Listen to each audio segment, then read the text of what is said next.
মধু যতটা সুস্বাদু তার থেকেও বেশি উপকারী। শরীরের একাধিক উপকার করে এই উপাদান। বছরের যে কোনো সময়েই মধু খাওয়া স্বাস্থ্যের জন্য খুব উপকারী। বিশেষজ্ঞদের মতে শীতকালের জন্য এটি আরো বেশি কার্যকরী। শীতকালে মধু খেলে গলা ব্যথা, খুসখুসে কাশি, সর্দি ও শ্বাসকষ্টজনিত সমস্যা দূরসহ রোগ প্রতিরোধ ক্ষমতা বাড়ে।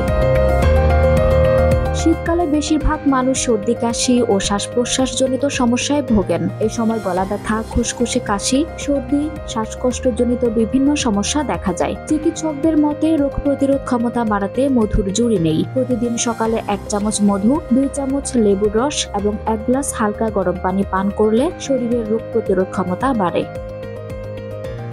শীতের শুরু থেকে মধু খাওয়া বেশ ভালো উপকারী বলে জানাচ্ছেন বিশেষজ্ঞরা। বিশেষ করে সকালে খালি পেটে মধু খেলে অনেক উপকার পাওয়া যায়। নানা খাবারেও মধু ব্যবহার করতে পারেন।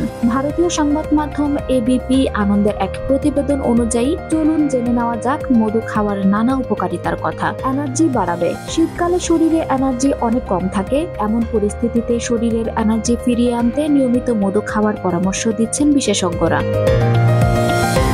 গলায় ব্যথা দূর হবে। শীতকালে হামেশাই গলা ব্যথা, গলা বসে যাওয়ার সমস্যা দেখা দেয়। এই সমস্যা প্রতিরোধ করতে প্রতিদিন খেতে হবে মধু। এর সঙ্গে বাড়বে রোগ প্রতিরোধ ক্ষমতাও। জ্বর, সর্দি ও কাশি সারবে। শীতকালে ঠান্ডা আবহাওয়ায় অনেকেরই ঠান্ডা লাগার প্রবণতা থাকে। জ্বর, সর্দি, কাশির মতো সমস্যা দেখা দেয়। এই সমস্ত সমস্যা প্রতিরোধ করতে মধুর জুড়ি মেলা ভার।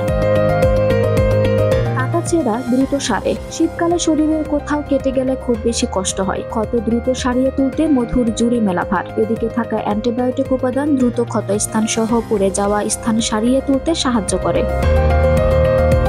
ওজন নিয়ন্ত্রণে থাকবে। শীতকালে অলসতার কারণে অনেকেই শরীর চর্চা করেন না, এতে ওজনও বেড়ে যায়। এই অবস্থায় দ্রুত ওজন কমাতে বা শরীরের যাতে মেদ না জমে এর জন্য নিয়মিত খেতে হবে মধু। ত্বকের জন্য দারুণ উপকারী। শীতকালে ত্বকের জন্য মধু দারুণ উপকারী। ত্বক নরম রাখতে এবং উজ্জ্বল রাখতে সাহায্য করে। আঞ্জুম হক আরবি, টাইম নিউজ ডেস্ক।